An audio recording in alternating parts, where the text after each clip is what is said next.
Kembali lagi bersama aku di channel Yosen. Kali ini kita akan membahas tentang Kamen Rider Setsu episode ke-47. Tapi sebelum kita mulai ke videonya, seperti biasa lihatkan kita intro dulu.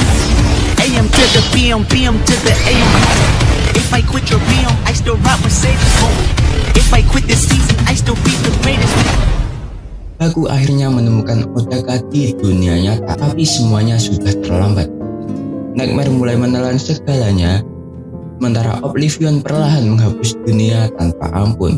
Baku terjebak di pertarungan yang mustahil dimenangkan, namun dihantui rasa bersalah.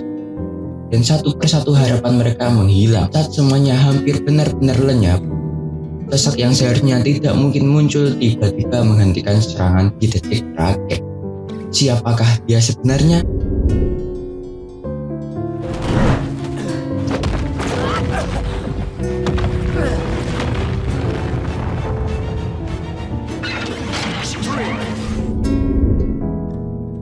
Setelah Nox menghilang ke dalam kegelapan sambil membawa Phantom bersamanya, Baku menemukan Otaka yang sedang tertidur di dunia nyata.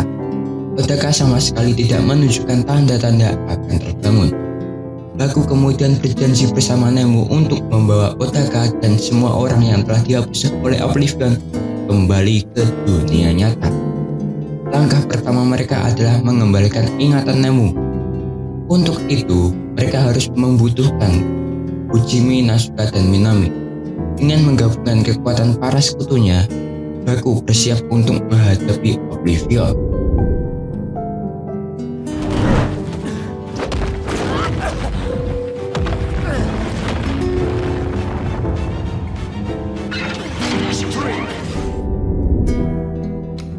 Episode dibuka dengan Baku yang menemukan Otaka di dunia nyata dalam keadaan tidak sadarkan diri.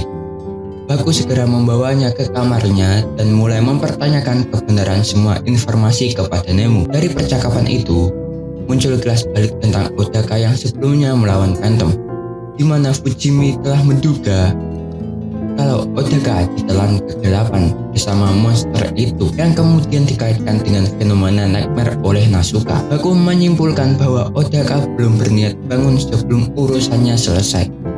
Nemu pun memohon agar Otaka sadar. Sementara Baku menegaskan misi mereka, yaitu come back to reality. Lalu Baku kemudian membuka akses ke Zetsurum yang sebelumnya mengarah ke markasnya kode ya, dan bersiap masuk ke dunia mimpi dengan menggunakan resepsinya. Lalu Nemu tidur dulu dan Baku masuk ke dunia mimpi. Ya, setelah Baku masuk ke dunia mimpi, Nemu diam-diam masih mendengar dan menyadari langkahnya Baku ya. Di sisi lain, Fujimi dan Nasuka menerima surat misterius yang meminta mereka datang ke lokasi untuk bertemu Nemu. Saat sampai ke sana, mereka bertemu Minami. Tapi sebelum bertemu ya, Fujimi ini merasa kayak ada seseorang yang di sekitar mereka. Setelah ditodong pistol oleh Fujimi, ternyata Minami, si manajernya Nemu, yang ternyata juga menerima pesan serupa nih lewat emailnya. Mereka pun masuk ke Zetsurum dan bertemu Baku yang dituduh sebagai penculik ya. Namun Nemu membela Baku dan menyebutnya sebagai agen penyelamatnya. Dari situ Baku menyerahkan resepsium kepada Nemu untuk mengembalikan ingatan Nemu tentang Fujimi, Nasuka, dan Minami ya, yang sempat hilang karena Oblivion. Setelah ingatan Nemu kembali, mereka menyadari situasi sebenarnya. Otaka masih terjebak dalam pertarungan di dunia mimpi, sementara tubuh di dunia nyata semakin diselimuti kegelapan ya. Fujimi dan Nasuka sepakat untuk mencari cara melacak lokasi pertarungan Otaka melalui Blacklist di dunia nyata. Sebelumnya kan Fujimi mau mencari pertarungannya di dunia mimpi, tapi disyaratkan Nasuka lebih mudah lewat dunia nyata melalui Blacklist ya. Sambil Fujimi menyadari bahwa Otaka selama ini hidup dalam kegelapan. Lalu Fujimi ini kan mempersilahkan, pokoknya ditendang agar bangun di dunia nyata. Sebenarnya sih Nasuka agak ragu ya, tapi Fujimi menjelaskan kalau ini di dunia mimpi tidak akan terasa sakit. Setelah ditendang ternyata sakit juga. Setelah membangunkan Nasuka di dunia nyata, mereka bergegas ke lokasi blacklist atau ke lokasi tempat Odaka itu tertidur ya. Sementara itu kondisi Odaka semakin memburuk ya. Dan Minami melihat hal itu dan masuk ke dalam Zetsu Room. Ya, Minami ini seperti tidak percaya ya. Dia bertemu langsung sama Nemu. Lalu Minami kan tanya gimana Baku, dan Nemu menjelaskan kalau Baku ini bisa masuk keluar dan masuk mimpi tanpa tidur. Di dunia mimpi, Baku bersiap menghadapi Oblivion Core Nightmare yang mulai menghapus kota nih. Lalu Baku berubah menjadi Zetsu Wing Form dan langsung menemui Oblivion. Setelah itu terlibat ke pertarungan sengit melawan Oblivion ya. Namun Zetsu terus terdesak oleh kekuatan Oblivion yang mengeklaim bahwa Nemu adalah makhluk yang seharusnya tidak ada. Pertarungan semakin brutal ketika Baku terus berganti form untuk bertahan dan melawan, namun tetap kalah kuat ya. Oblivion juga menjelaskan bahwa Nemu lahir dari Nightmare dan tidak bisa memiliki mimpi sendiri. Sementara Baku justru memberinya harapan yang mustahil. Serangan demi serangan membuat Zetsu semakin terpojok. Sampai ketika Oblivion ini mengeluarkan ability-nya dan Baku terpental, dan capsule-capsule yang berterbangan hilang satu persatu ya. Saat sudah terjatuh dan capsule-capsule-nya sudah berjatuhan, Baku hanya menyelamatkan rest capsule-nya. Sementara capsule yang lain itu menghilang ya. Nah, di tengah kehancurannya, Baku tetap menolak, menyerah, dan menegaskan bahwa setiap kehidupan berhak ada. Namun akhirnya Baku terpental dan kembali ke wujud manusianya. Lalu Nemu bergegas ke Baku yang sebelumnya itu dia melihat dari kejauhan ya. Yang Nemu ini melihat kotanya dan melihat efek ledakan yang super dahsyat. Sehingga Nemu bergegas ke lokasi itu dan khawatir soal Baku. Nah, saat Oblivion bersiap menghapus semuanya, Nemu melihat rest capsule dan mengambilnya, mencoba melawan meski akhirnya juga terpental dan mulai meragukan dirinya sendiri. Ketika Baku diserang oleh akar-akarnya Oblivion dan sudah kena si Baku dan Nemu ini panik, tiba-tiba ada yang muncul, dan yang muncul ini adalah daun atau shade yang melindunginya dari serangan Oblivion ya, serta menandai perubahan besar di tengah pertarungan yang semakin kritis nih.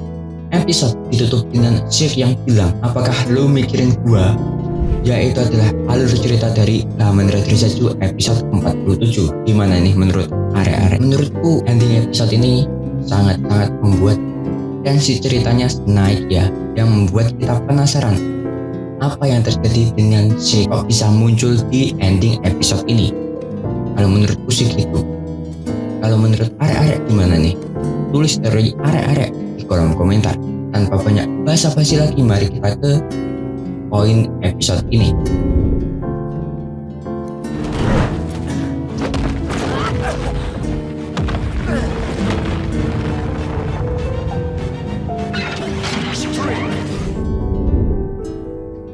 Nemu ternyata jadi pusat dari konflik antara dunia nyata dan dunia mimpi nih.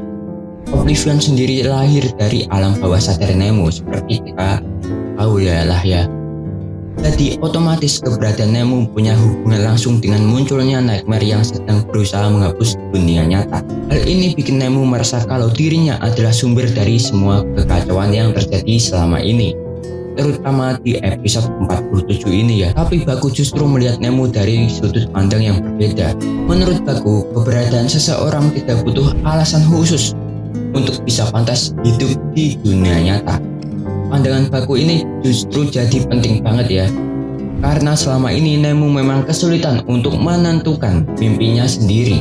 Nemu bisa membantu mewujudkan mimpi orang lain, tapi tidak pernah benar-benar memperjuangkan keinginannya sendiri. Baku kemudian memberikan kesempatan kepada Nemu untuk punya mimpi yang benar-benar dia inginkan. Karena itu, pertarungan melawan Oblivion sebenarnya juga jadi pertarungan Nemu untuk menerima keberadaan dirinya sendiri. Kalau Nemu terus menganggap dirinya sebagai sebuah kesalahan, maka kekuatan Oblivion akan semakin menguat nih.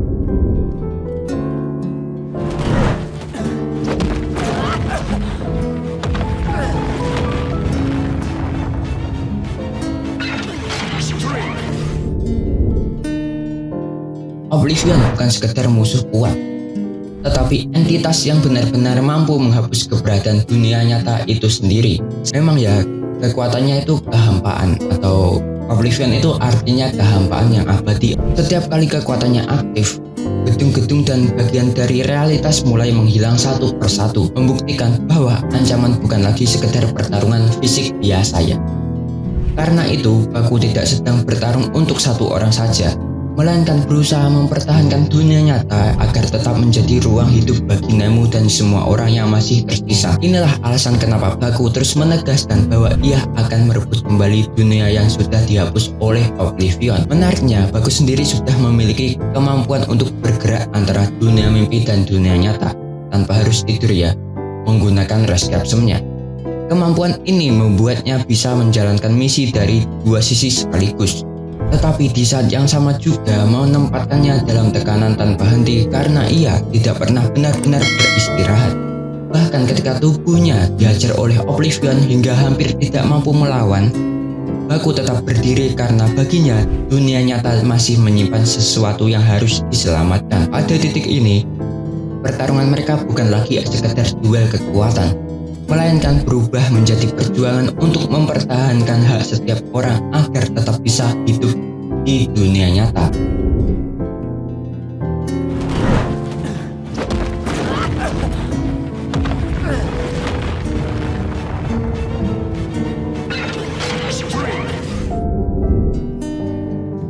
Otaka memiliki posisi penting karena ia membawa Phantom ke dalam kegelapan dan kemudian ikut menghilang. Kondisinya yang tidak sadarkan diri di dunia nyata menunjukkan bahwa pertarungannya belum benar-benar selesai nih. Karena kesadarannya masih terjebak dalam konflik di dunia mimpi. Hal ini membuat Otaka aka Nox menjadi kunci penting dalam keseluruhan kasus Phantom ya, ataupun kasus Nightmare lainnya. Ketika Fujimi mengingat kembali perkataan Otaka tentang Nightmare, ia mulai menyadari bahwa sisi keadilan Nox sebenarnya masih ada di dalam dirinya. Hal ini mengubah cara Fujimi melihat Otaka setelah sebelumnya sempat menganggapnya sebagai bagian dari masalah. Keinginan Fujimi untuk membawa Otaka kembali juga menunjukkan bahwa hubungan mereka dengan kasus aneh ini belum berakhir. Bahkan ketika Otaka berada dalam kondisi berbahaya, Fujimi tetap ingin mencarinya karena yakin ia masih dibutuhkan di divisi kasus aneh ya. Nasuka kemudian menemukan ide cara untuk melacak keberadaan Otaka melalui jejak breakcast di dunia nyata agar cepat ditemukan ya, yang berpotensi mengarah ke lokasi Otaka di dunia mimpi.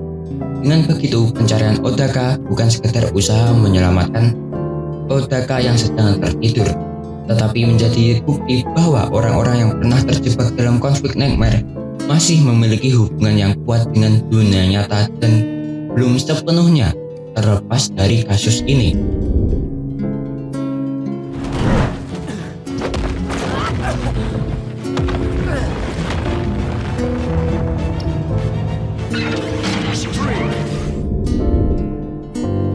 Kemunculan Shake di akhir episode memiliki arti penting karena Baku sudah berada dalam kondisi yang sangat terdesak nih.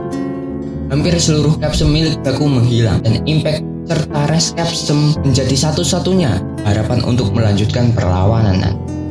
Bahkan ketika Nemu mencoba menggunakan Rescapsum untuk menghentikan Oblivion, kekuatannya belum cukup untuk menghadapi Oblivion itu ya. Memang ya, cuma memutarkan Rescapsum-nya dan mau menonjoknya. Karena Nemu ini kan mau mengembalikan semua orang yang dihilangkan atau semua keberadaan yang dihilangkan oleh Oblivion ya. Makanya dia itu menggunakan Rescapsum dan ke arah Oblivion ya.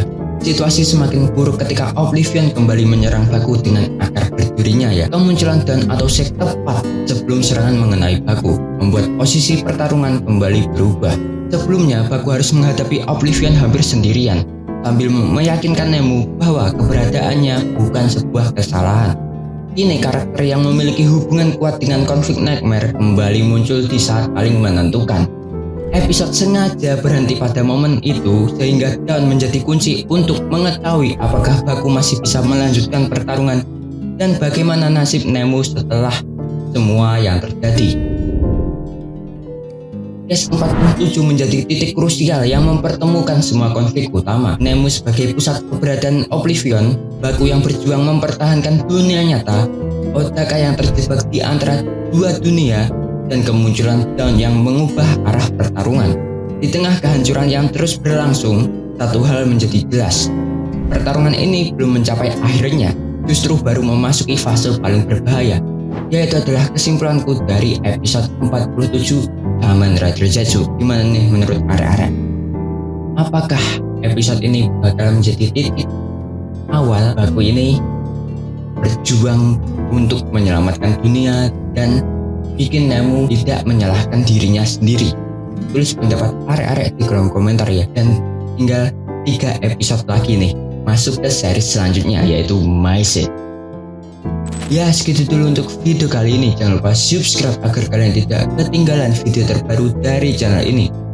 Like kalau kalian suka, dislike kalau kalian jelek, dan share video ini. Follow Igaku yang ada di sini. Jangan lupa senyum. Hari ini wassalamualaikum and